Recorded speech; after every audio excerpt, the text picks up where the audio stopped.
Hey there, welcome to 90% Knitting. This is episode 388 and I am Lisa, also known as Fiber Nymph, and today's Thursday, April 28th. It is my husband's birthday. Happy birthday, Bill. He's already gotten his presents, so got 2 new fish for the aquarium and a gift certificate to the chainsaw store where he takes his chainsaws to get them tuned up. I know, super exciting. And you needed to know that. I did make him carrot cake though, and we're having salmon for dinner. Kind of seems a little weird that I bought him living little fishies to swim in the fish tank, and then we're eating other fish. There's a disconnect there, but whatever. Anyway, hey, how are you? It's been a few weeks since I talked to you because Bill and I were in Ireland. We finally got to go on our Ireland vacation. It was fantastic.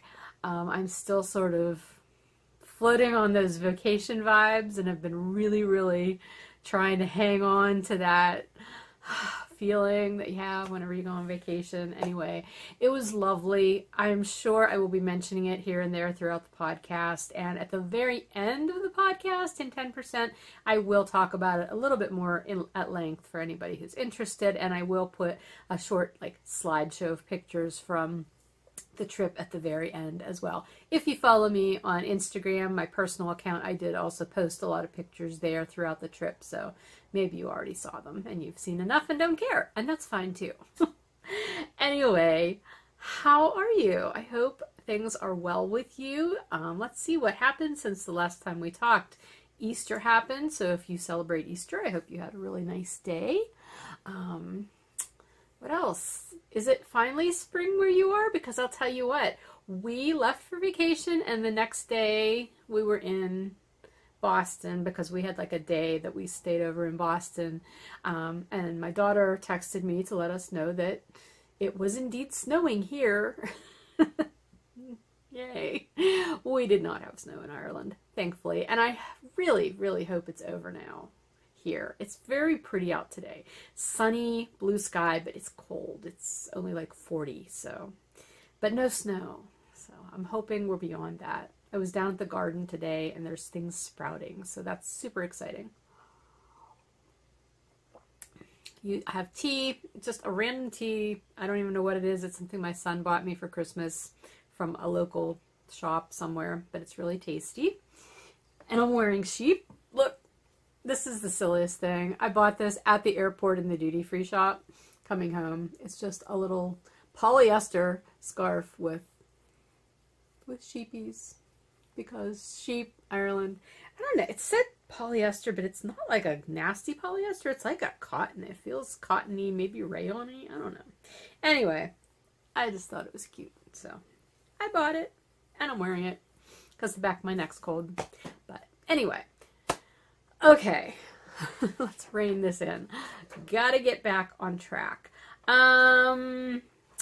Vacation, I'll share more at the end. I'm looking at my show notes. I was going to wait until after April was over to record. However, since I haven't recorded in several weeks already, I thought I'll do it now. And then I'll record again within the first week or so of April because I will have the first quarter MIYO MAL prizes to announce. So those will be coming. I just didn't want to put this episode off any further. So next episode, I'll have the first quarter MIYO MAL prizes to announce. Don't forget to send in your finished object forms if you haven't done that, if you would like to be eligible for finished object prizes. And also, if you're going to participate in the second quarter, send your second quarter theme forms in. All that information is in the Ravelry group as well as on the Fiber Nymph Dye Works blog. So I will link both of those places in the show notes. And also just a reminder that my 2022 holiday countdown sets are up for pre-order. They've been up all month and they will be up through May. So if you're still thinking about getting one of those or just a day 25 item or whatever combination suits you, those are available in the shop. And I will also link that stuff in the show notes. Okay, let's move on. Having been away for 10 days, I haven't worked on a ton of things, but you know what? It was actually kind of freeing because I had to make a decision. What was I going to take with me on vacation? and I'm going to show you what I took with me on vacation in a minute, but first I'm going to show you something else because I finished something. Actually, like right after we got home, I finished this pair of socks, which I had started before vacation. This is the Crystal Pie Dark colorway that I did for Pie Day this year. I did Crystal Pie Dark and Crystal Pie Light. My daughter, Emma, claimed the Crystal Pie Dark socks that I had started for hers. And I had the first one done and like half of the second one. And so the first couple days after we were home, I just finished the second one off. So I've got a finished object here, and these socks will be going to her. It was funny because I'm like, I finished your socks, but you can't have them until I podcast. She's like, yes, I know. I'm used to being teased with finished socks.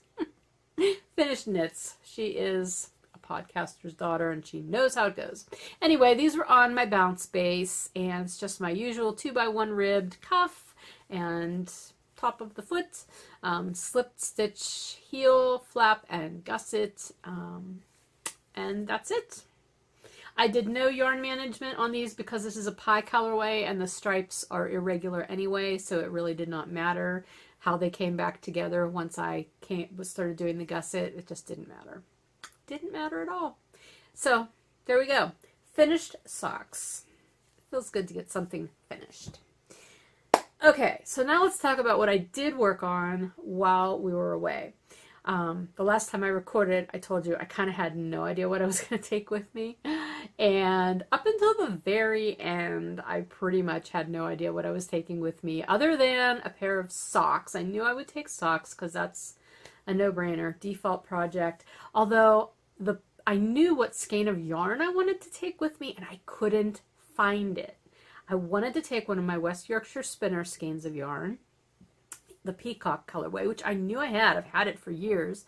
Couldn't find it. Couldn't find it. Couldn't find it. And then at the last minute, searching again, I found it. It had fallen off the shelf and kind of bounced behind a cabinet. So it was between the cabinet and the wall. I'm like, really? So that's what I was able to take with me. And let's see, let me get it out. I did not get even a whole sock done, but I will tell you, if you've watched my post-vacation podcasts before, you'll recognize that I got a lot more knitting done on this trip than I typically do on a vacation. But anyway, here we go.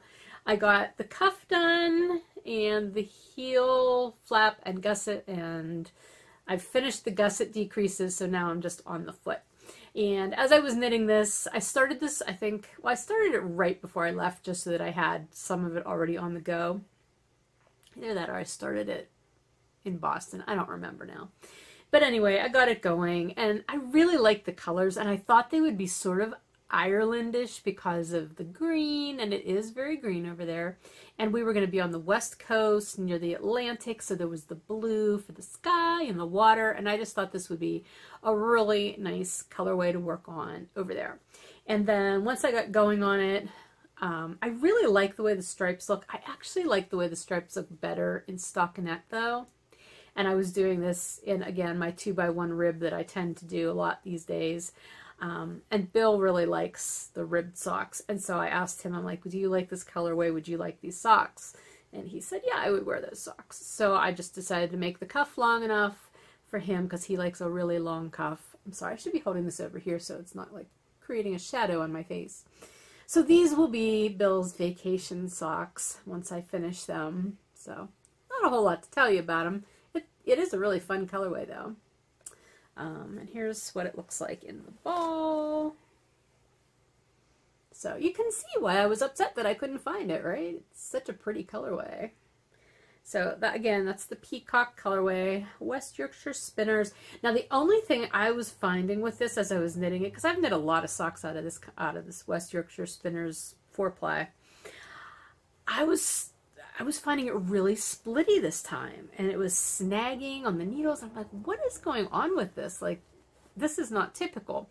And then I realized when I grabbed needles, they were one of my very few pairs of Hiya sharps, not the regular Hiya steel needles. And that is why I do not like the sharps. I don't like how they're splitty. They make the yarn split way easier. And I'm sure that's probably subjective. There are probably people who love it and don't have that problem, but the way I knit, I just end up splitting the yarn a lot. So once we got home, I did switch out the needles to just a pair of regular Hayas, and I'm much happier. So there's that. And I will probably, now that I've finished Emma's socks, I'll probably move that pair up in the rotation so that Bill will get his vacation socks, you know, sometime soonish. Although the weather's getting warmer, so maybe he won't be wearing his wool socks quite as much. I don't know, but I don't want them to last forever. So, I mean, I want the socks to last for a long time. I don't want the project to last forever. So, anyway, that was the one project that I took with me. The other project I took with me will be for me. And I did not have it in this nice big bag. I love this. My farm animals doing yoga. I do not remember. Oh, wait, there's a tag. Quilt Knit Craft is who I got this from many years ago. Anyway, I don't even know if they're still in business, to tell you the truth, but I'll look and I'll link it in the show notes. So anyway, I decided, well, actually, I thought I knew what I was going to take with me. I had some yarn that I had dyed that I'm going to have in the shop eventually this year. I have not super soon. But I had a project in mind for it. I thought, you know what, this is what I want to do, and I'm going to take this. And then I think I cast on, I'm looking at the yarn, it's sitting right there. I don't remember if I already cast on or if I think I started to cast on and it wasn't working the way I wanted it to. And so I frogged it, and I thought that's not what I want to take. And the other thing was I really didn't want to take yarn that I had dyed on vacation because that sort of feels like work to me. Even when I'm making things out of my own yarn that aren't for the shop or whatever, I always feel like somehow it's work related. So I wanted to take yarn that was not my own. So I went back in and looked in my stash, and I found the perfect yarn.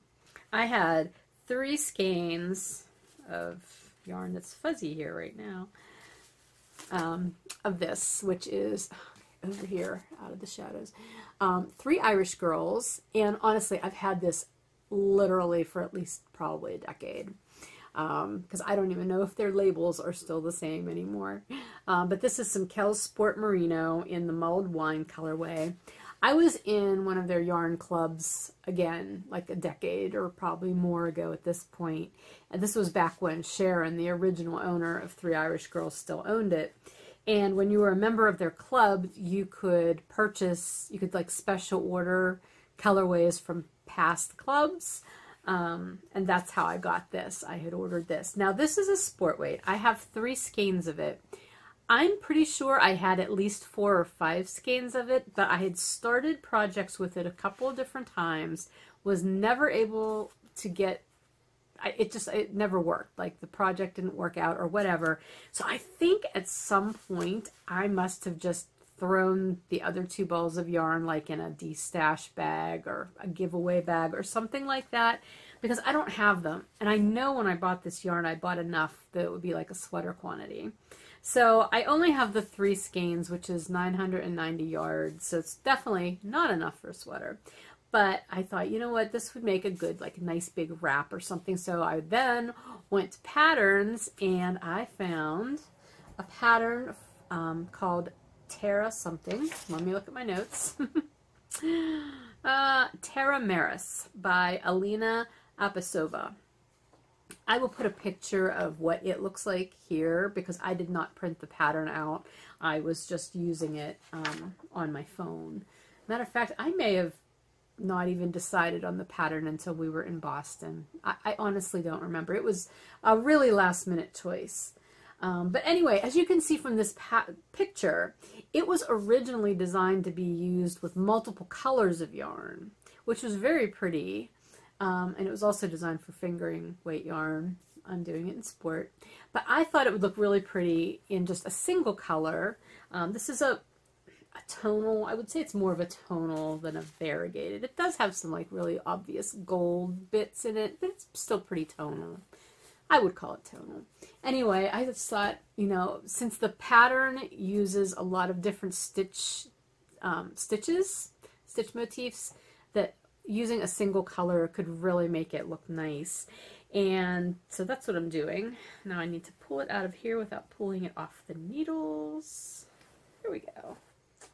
And I actually I took all 3 skeins of yarn with me. I had the first skein wound in a cake already, and I got through the first skein and into the second skein on vacation. There was a lot of bus riding time in this vacation though, because it was a bus tour, so that I was working on it a lot on the bus. So here's what I've got so far. Ooh, the light's really going to show it off nicely too. So you start here. This is a wrap or a shawl. I'm calling it a wrap because it's going to be a little larger probably than the fingering weight version would be. But you start down here and you work out into this one big chevron essentially, but you do it in such a way that this end is straight. Okay, so you do that and then you get to a certain point and then you just continue to work it straight. So as you're working it, you have, again, I'm trying not to pull things off the needles, you know, you have that center point going on, and then once you get to the far end and you're done, you work those other 2 sections in, so again the other end will be straight, so it will be a giant rectangle. The pattern is written pretty much in a plug-and-play kind of way. She does give you choices of different stitch motifs that you can insert in the sections, and there's supposed to be 7, I'm going to say 7 or 8 sections, I don't remember. Like this is set up all through here, up through this section, I think. This is all, no, that's wrong. Let me look. Up through here. This is all set up. So this first lacy section, which I love this motif. I'm trying to put it somewhere where you can see it really well. There, you can kind of see what's going on with it. Anyway, that was all set up. At least I'm pretty sure that was called for. It may not have been. It may have just been through here. And then she directs you to the stitch patterns that she has charts for in the pattern, and then you can pick whichever ones you want to plug into these sections. So basically you're doing these garter ridges. Well, this was all a garter section here, and then you do an eyelet row, and then you do a pattern section. You get to choose. And so at that point I decided, okay, I'm through the setup, I'm now going to do my own thing. Because of course I did. So I chose this one first because I really liked this lace panel. And then what I decided to do after that was I was going to do 3 garter rows in between each section. And so that's what I did there. And then I'm going to do this section, the same lace row, every other pattern section. And then the ones in between are going to be just more of a texture. So this is actually a moss stitch section. I don't know that you can see it super well right there, but you can, that's what it is. And so then I repeated the eyelet row and then this eyelet section. I find it a little weird to put that eyelet row right before an eyelet section because I'm not repeating the eyelet row before the textured sections. But I think that's okay because I kind of like it together. It just seems odd, but whatever. So then I did the garter rows again, the 3 garter rows, and then I just sort of made this one up as I went along. I don't know what I was going for, but it's also got this little sort of lacy motif going on in there. Just a tiny one. And then there's this, and then, oh, this one, I'm not sure. You can kind of see it. Okay. I think it's going to show up better after it's blocked. I'm sorry, I'm trying not to hold this up over my mouth because I know it makes it hard for people who read lips. But you can kind of see I did a textured motif that is a V, an up and down V motif.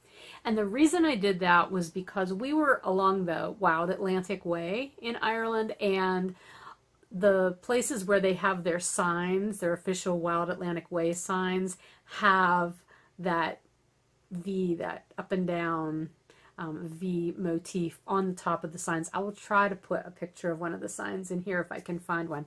I did not take a picture of one the whole time we were there. Don't ask me what I was doing with my life, but I did not manage to get a picture of that. But I just thought that would be a really fun way to have a little bit of something specific from the vacation. There, you can kind of see it the way the light's hitting it there. See, G, G, G, G, G. Yeah. I think it might have shown up a little bit better if I would have done it wider. I only did it 3 stitches wide. Maybe if I'd done it like 5 stitches wide, but then I wouldn't have had as many V's in it. So anyway, I'm happy with it.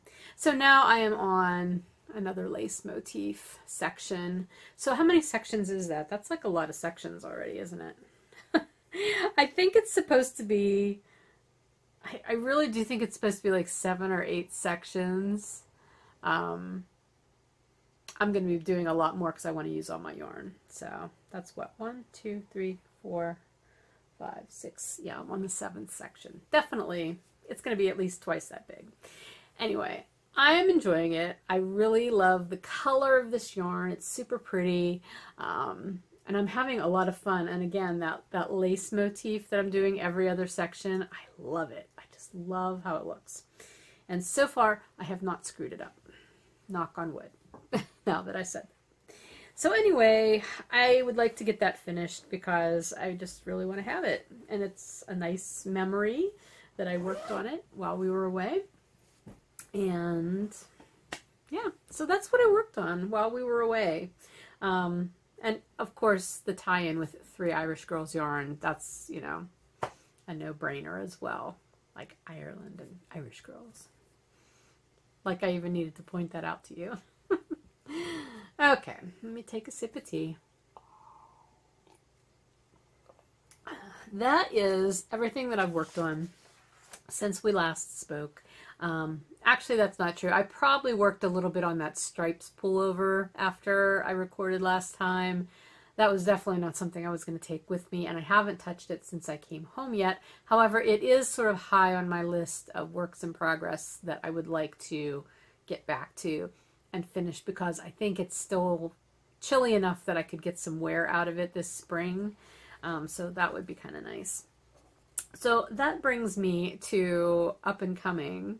And there are some things, I will say though, having been away and then come home after, you know, more than a week of not being here, surrounded by all of the things that I'm usually looking at, thinking, oh my gosh, I should work on this, and oh my gosh, I should do this, and I need to do this, and, you know, having that constant sense of, I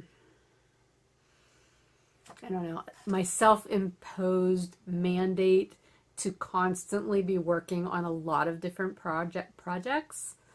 And a lot of that is born from my own feeling that I need to have a lot of things to be able to show you when I record my podcast, which I know is completely self-imposed, but it's just a thing.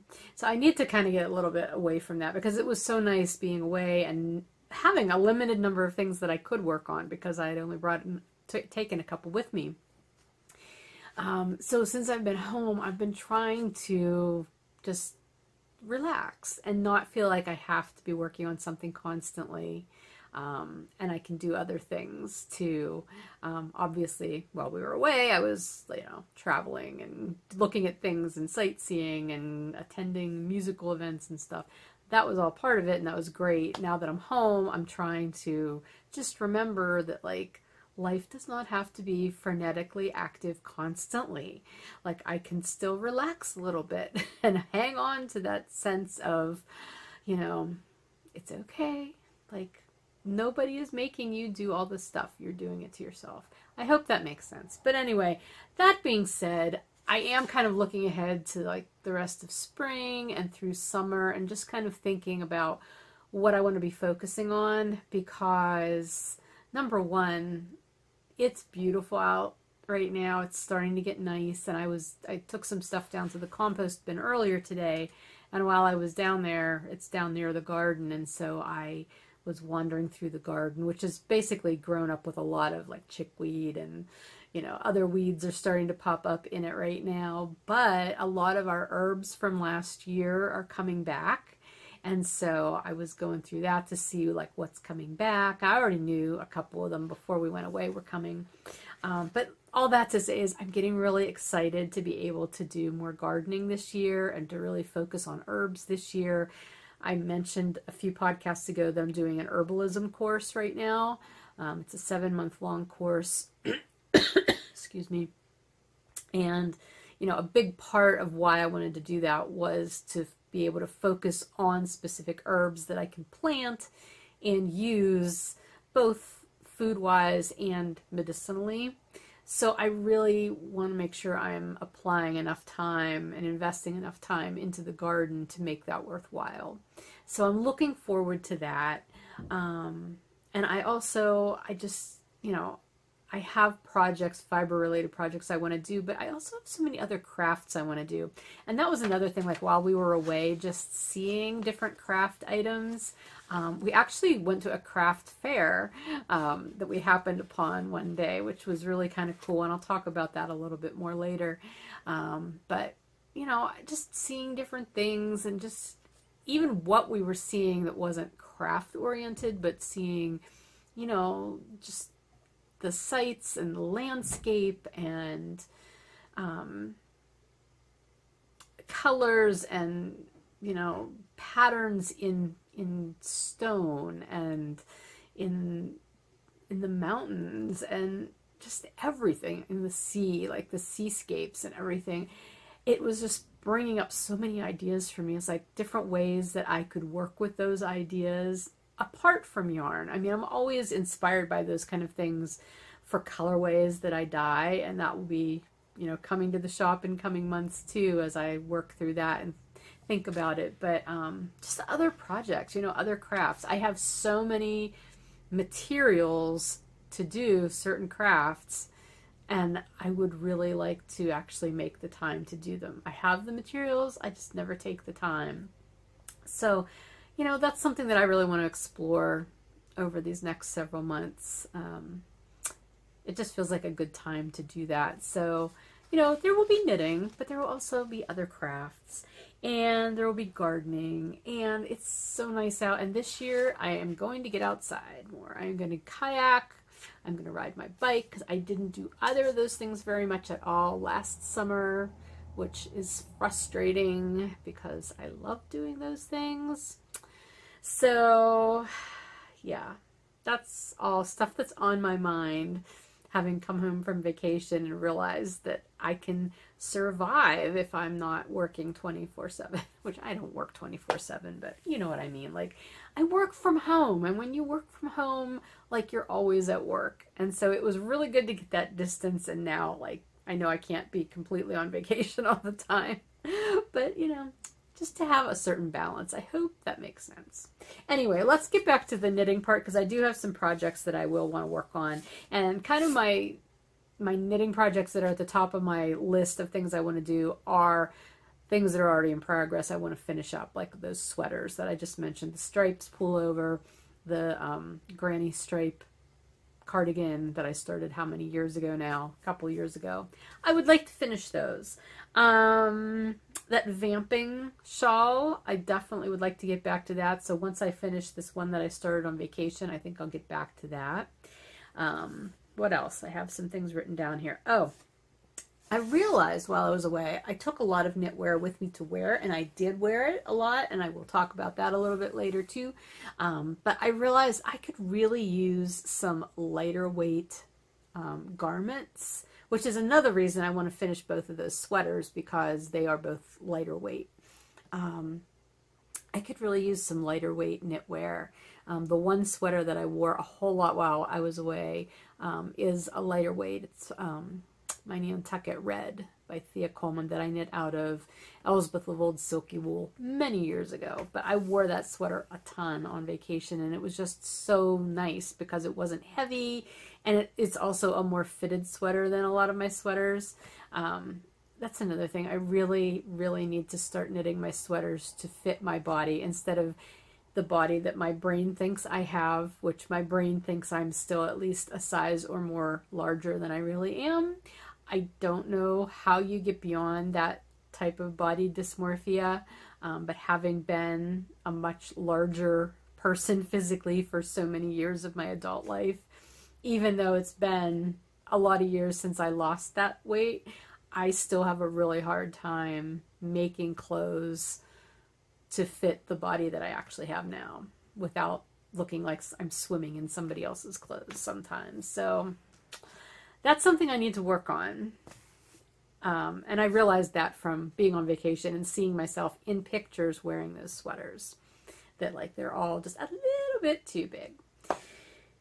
Anyway, so that's stuff I'm going to work on. I have other whips like socks and projects that I would like to work on. The splash pad party is coming up, Down Solar Studio splash pad party, and that's always a great event for me to use to get objects finished, because you can do whips with that.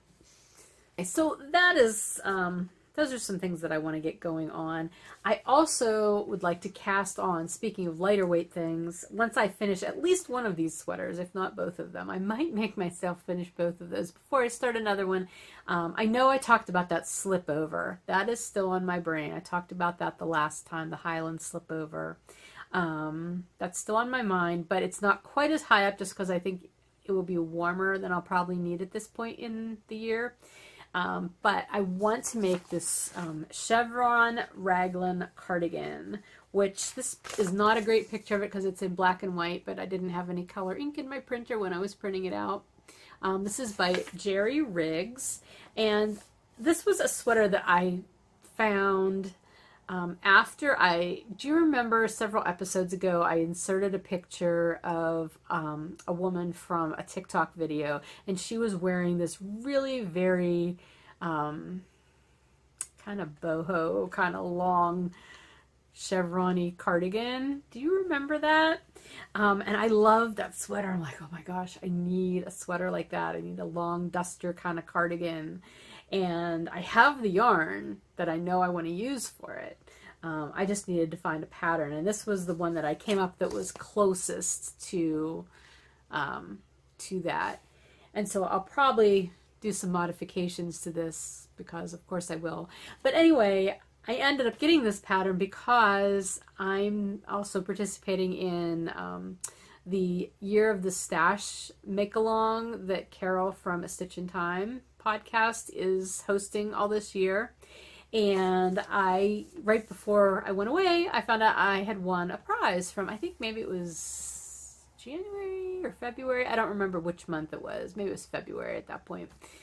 I don't remember. But anyway, I was one of the prize winners for participating in that, and I was able to pick patterns up to a certain amount. So this was one of the ones that I chose, and thank you, Carol, for gifting that to me. I also chose a set of cowls that were like in a little collection. I think it was called the Cowl collection. Is that what it was?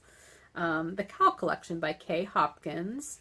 And then I also got a super cute little stitch marker from Carol that she sent to me, and it was waiting in the mail when I got home. I don't know if you're going to be able to see that. Is it going to focus? Sorry, if you can hear a tractor, Bill is outside running the tractor because it's his birthday, and I guess he stopped working early so that he could go outside and work, because that's what he does. Anyway, yeah, I don't think it's focusing super well. No, it's not really focusing at all.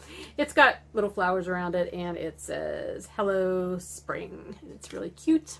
So thank you, Carol, for that as well. Yeah, so I think this cardigan is probably going to be one of my summer projects, spring and summer knit projects, because I would really like to have that. So that is a lot of what I'm going to be working on. Let's move along. Events. I already mentioned the 2020, our 2022 make along, the MIYO MAL, the Make It Your Own Mal. The first quarter ends at the end of April, so just a few more days. So get your finished object forms submitted if you'd like to be in line for finished object prizes. And then if you're going to participate in the second quarter, get your second quarter theme declaration forms submitted. Again, it's you choose your theme, and then that's what you can submit projects. As long as it relates to your theme, that's what you'll work on. All of that information, again, will be linked in the show notes. And, you know, you can choose to join us. Hopefully you will. It would be great. We have a very active chatter thread in the Ravelry group right now. So I've not caught up with that since I got home from vacation. I know I've probably got a couple hundred messages there that I need to read through, but yeah, it's fun. My personal theme for the first quarter was stash, and that's why I've been working from a lot of stash, and that kind of double dips with the a year of the stash make along with Carol's group too. And I think I'm going to just stick with stash for the second quarter as well, because I'm having fun working with my stash. It's like, you know, like pulling this out, this yarn that I've had for so many years and finally using it. That's just really very satisfying to me. So, and it doesn't mean I'm not buying yarn, because I did buy some yarn while I was away. I'll show it to you in a little bit. Anyway, so that's one event. I also mentioned the Down Cellar Studio Splash Pad Party. That is going to kick off May 30th. The last I looked, Jen doesn't have any information up about it in her Ravelry group or on her website yet. I suspect that'll probably go up in early May. That's sort of usually when she starts putting that kind of stuff up. I know she's got a lot going on in her life right now, so you know, I think things are maybe a little delayed for that reason. But anyway, it is happening this year, and that's one of those events that I always look forward to. I sponsor it. I'm one of the sponsors, and the last couple of years I've also taken part in it, and it's a lot of fun to do as well. So I will leave a link to that as well. Well, to her group. Again, these specific threads are not up yet. And lastly, Maryland Sheep and Wool is coming up in May 7th and 8th, a Saturday and Sunday. And I keep waffling as to whether or not I'm going to go.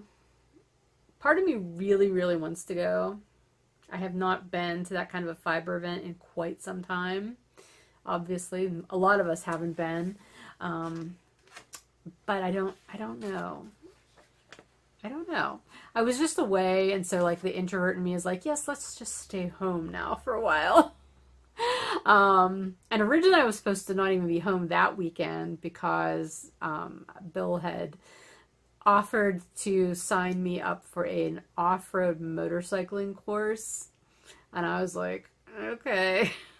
I don't like riding off-road. I need those skills, but anyway, long story short, that course did not work out for me anyway, and I'm kind of relieved.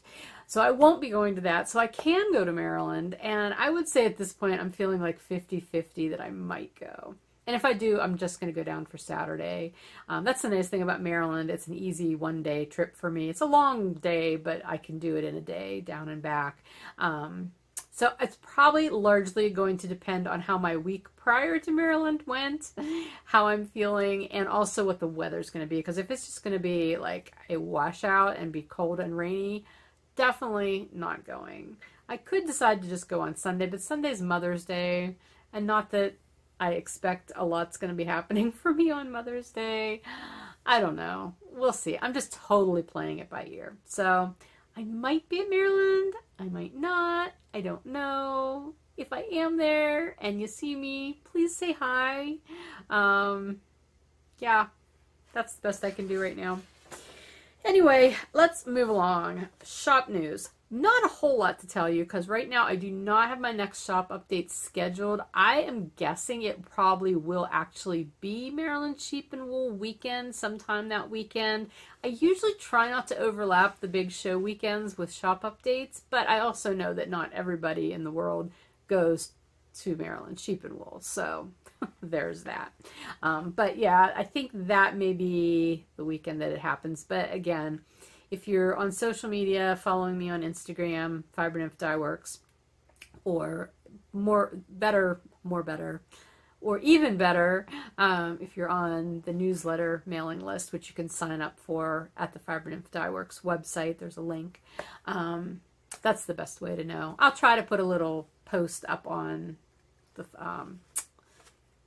podcast page on YouTube also, so it'll show up in your feed if you're subscribed. And if you're not subscribed to the podcast and you just watch without subscribing, if you subscribe, that's a really good way to know when things are going on like that aren't an actual video. So subscribing is free. You might as well try it if you'd like to. But anyway, yeah, I will post more about it once I'm sure. Again, this week was not a week I was going to get a shop update done. no matter what I thought I was going to do before I left on vacation. So anyway, if you did order though while I was away and you ordered in stock items, all those orders have been shipped out. So they're on your way, their way to you. I also mentioned earlier, but I'll just say it again, the 2022 Holiday Countdown collections with the theme of the Art of Contrast are up in the shop now. They're pre-orders. There are tons of different options that you can choose, different yarn combinations, different day 25 items. It's pretty much something to meet every budget, and every desire with regard to the yarn and the fiber and such. So go ahead and check that out. Plenty of time to order yet, because like I said, the pre-orders will be up at least through the end of May. I haven't decided if I'll keep them open longer than that yet. We'll see. But at least through the end of May. Okay, now let's go to 10%, and I am going to talk to you about my vacation. Like I said, I will post like a slideshow of pictures from throughout the trip, but just in a thumbnail here, or in a nutshell, I guess maybe would be better. We left here on the 13th, we flew to Boston, and then we flew out of Boston on the 14th. And we got to Ireland the wee hours, well, not wee, 6 hours, 6 a.m. on the Friday, whatever that Friday was. So we had like all day Friday and then most of the day Saturday to recoup from jet lag and get our wits about us, which was really nice to have that buffer time. We were in Ennis to begin with, and Ennis is on the west coast, sort of south of the center of the country. So not really southwest, but sort of southwest. So we were in Ennis. And again, since we had all that time before the tour actually started, we were able to wander around, and that's where we saw the craft show.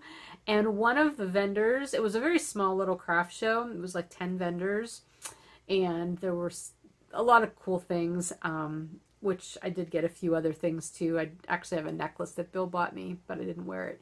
But there was a felt artist, and I bought this. Isn't it cute? Oh my gosh. This little picture that is needle felted. She had some absolutely gorgeous stuff, like really nice and big and detailed. But I couldn't resist getting this with the little sheep, because honestly, the whole time we were over there, everywhere we drove, sheep, sheep, sheep, sheep, sheep, sheep. So I got that little picture. I will link to her. I'm pretty sure if she doesn't have an Etsy shop, she has an online shop, I'm pretty sure. So I will put a link to her stuff in there. She was really delightful to talk to as well. So we did that. I think that was like Saturday, and then our tour officially started Saturday evening with like a meet and greet. And in case you didn't hear me describe what this tour was, this was a musical tour. The group is called, the organization, the tour company is Wild Atlantic Music Tours. It's these two guys who started this company, I think, about 4 years ago, and then the pandemic hit. So then they didn't work for a couple of years. So now the tours are starting again this year, and it was a magnificent experience. Neither Bill or I had ever done like an organized tour vacation before. It's just not something that appealed to us, and the only reason this appealed to us was because of the host artist. And that's what all these tours are like, a week long basically, and each week has an artist who is the tour host. And ours was Eileen Ivers. She's one of our favorite Irish musicians. She's fabulous. So she was there with her husband and their son. I think he was like 12 or 14, something like that. So they were on the bus with us the whole time. So it was really fun to get to know her a little bit, you know, one-on-one. That was really a fun thing. She's a very nice, very down-to-earth person. So throughout the whole tour then, the host musician plays music for you, not so much on the bus, but at like different stops, at pubs, and then at the hotels at night and stuff. And then she was also joined by other musicians, either local musicians who are well known in the area, or people she knew. She invited them in, and some of them were like sort of informal, like sessions is what they call them in Ireland, where, you know, musicians, if they're all in the pub, anybody who has an instrument can come in and join in, and we had some fabulous music that way. And then there was some more, I won't say formal, but, you know, just specific musicians who were there to play with Eileen. And it was just so wonderful to just be totally immersed in this music every day. There was music every day. So that was a lot of fun. But then during the day, we were also every day going and doing sightseeing stuff. They'd put us on the tour bus and we would, you know, go off in different places. So we started in Ennis and immediately drove north to County Mayo. And I'm not going to start naming all the places that we went just because they will be in the slideshow. But we went farther north to County Mayo. We went as far as, oh my gosh, Mullaghmore Head, which is on a bay, and it's not Galway Bay, it's another bay. You can look across the water and see County Donegal right across the water, which I've learned a lot about my Irish geography, because County Donegal is in the northern part of Ireland. It's the northernmost county in the Republic of Ireland, but it's not part of North Ireland. Like, Northern Ireland is its own country. This is the Republic of Ireland, and County Donegal is part of the Republic of Ireland in the very north. Okay, so we never got into County Donegal, but we could see it. So anyway, and then once we did that, then we kind of looped back around and came down, and like one of our last stops was the Cliffs of Moher, because you can't go to Ireland apparently without going to the Cliffs of Moher. I had been there before, but it's still fun. Yeah, so we saw just a lot of really neat things, and several of the days, the tour organizers, Eddie and Robert, had set up or arranged for us to have specific tour guides for certain areas. Like, there was one man who gave us a tour of the Burren region and talked to us about the geography and its history and the significance of how, you know, not only the weather had a lot to do with the landscape, and the rock formations there, but also how, like, man has impacted it over the years. But it's made it this place that it can support, like, such unique flora, because of all these things that have happened to it to, like, damage it, but made it what it is. So that was so cool to learn that kind of stuff. And as he was doing the tour and telling us different stuff, he would stop and he would have poems that he would recite that he knew related to, like, the Irish beauty of the area. That was very cool. We had a tour guide who took us around Achill Island, which is up in County Mayo. That was really interesting. Yeah, that was a gorgeous area. Again, you'll see pictures of all this stuff, and I'll try to make sure I get little labels in so you know where we were. Anyway, it was stunning. I mean, the whole thing. We only had one day where it was really kind of icky and rainy, like cold, icky, and rainy. The rest of the days were pretty nice. Even if they weren't sunny, they were nice. It was very windy, which I knew it would be on the western coast of Ireland. I remembered that from being there before. So the knitwear did come in handy. And the things that I wore, I took 3 sweaters with me. I took that Nantucket Red, which I already told you about. And I probably got the most wear out of that because I could layer that with when it wasn't super cold, but I wanted to be warm enough. So I had some sleeveless tops I wore under that. So I wore that. I took my Felix cardigan, which is one of those ones that I really wish I would have knit a little bit smaller, but it was nice and warm. And then I also wore my arboreal, which is another one that's a little too big on me, but it was nice and cozy and warm.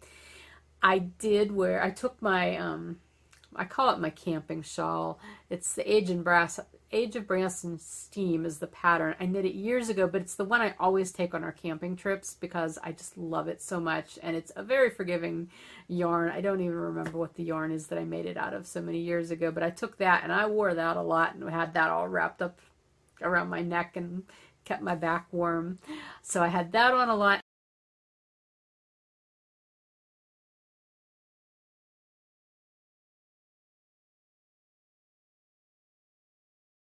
And then, do you remember my January stash yarn challenge? I had made that hat and mitts. I did take them with me, and I wore the hat a lot. I never took the mitts out of my bag, and there were a couple days that I wish I would have, but I didn't have them with me.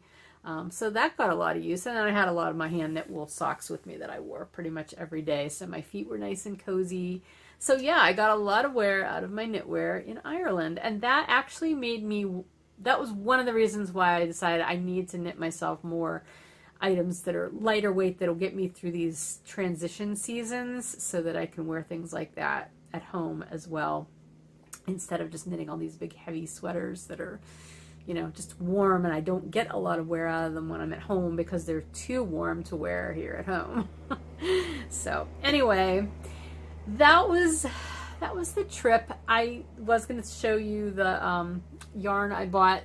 It's very hard to find yarn in Ireland. That's been my experience. Well, I shouldn't say it's been my experience. This time it was my experience. I even looked ahead of time, because the last time I was in Ireland, I was not a knitter, but I remember looking for knitted items then, and I saw a lot more of that stuff this time than I did the last time. It could have just been a function of where I was before. But anyway, the only place I was able to find yarn was in a couple of shops in Galway City. And they were actually sweater shops, but they carried some yarn in them too. So I ended up with a sweater's quantity of this beautiful Studio Donegal yarn, this blue tweed. It's showing up much more peacocky blue on there. It's much more of a sea aqua kind of greenish blue in real life. Yeah, the closer there, maybe. Yeah, it's still showing up a little bit less green on the screen. But I got a sweater's quantity of this. And it is going to become, I hope, I have to find a pattern that I can go off of, because I have an image of what I want to do, because there were some beautiful sweaters in these shops. I wasn't going to buy a sweater though, because I can knit a sweater, and they're beautiful cabled sweaters. So I figure I'm just going to buy the yarn, and then I will find a pattern that I can use to make a longer kind of sweater jacket with this, because this is a heavier weight yarn. But I have 10 skeins of it, so that should be enough to make a nice long sweater. And I bought the yarn, and then I said to Bill, like, you have space in your suitcase, right? to bring that home. And indeed he did. So anyway, yeah, that was the trip. I mean, I could go on and on, but I won't, because I know it's not everybody's thing to hear about, but it was a lot of fun. And I really enjoyed the experience. And the one guy, Eddie, who was one of the organizers, he commented about me knitting on the bus. He's like, you know, we've done, I think they had already done 4 tours prior to this one, 3 or 4. He said, you know, every week that we've had a tour, we've had one person on the bus who was knitting. So you're the one person this week that's knitting. And I guess somebody had told them, hey, you should like do an Irish knitting tour. And I told him, I said, you come up with an Irish knitting tour like this and I will be here. If I can, I will be here. That sounds amazing. So anyway, that whole thing just brought me joy. It's still bringing me joy. Yeah, I'm going to be living high on the fumes of my vacation for quite a while. But it's also bringing me joy to be home. It felt really good to get home. I really missed Emma, you know, because I see her every day. And so I didn't get to hang out with her and all that time, so it was really fun to catch up with her and play Wordle with her every morning again. I was able to keep up with Wordle while I was away, although I had one day that I did not succeed, and it was the first time I've ever lost at Wordle. I was not happy, but anyway. Yeah, so it's just nice to be back home and get back into a rhythm and kind of reorganize life. I mean, we came home to spring weather. Like I said, it had snowed right when we were leaving. So we came home to spring weather, so I've been trying to like rearrange and get my spring and summer clothes out, put winter stuff away, and just sort of get myself organized for what's going on in life now. But it's all good. So that's where we're at. I think that's everything I have to tell you, and I'm going to go now so that I can finish. I need to put the frosting on Bill's birthday cake, And I should probably see what I need to organize around here because, like I said, I'm all unpacked. I actually did laundry the very first day we were home. That was my thing that kept me awake. And then I got 10 hours of sleep that night, which also felt absolutely amazing. So anyway, that's it. I'm going to go. I have no idea how long this podcast is going to be. It's probably going to be a little longer because I am going to tack a bunch of pictures on at the end. So if you stick around for it all, thank you. I really appreciate that. If not, I will talk to you next time. And I hope whatever you're doing is bringing you joy. And I hope you're enjoying some warm weather. And, or if you're in the southern hemisphere, I hope you're starting to enjoy some fall weather. Either way, enjoy your days in some way. Find something that brings you joy. And until next time, be well. Love you guys. Bye.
one.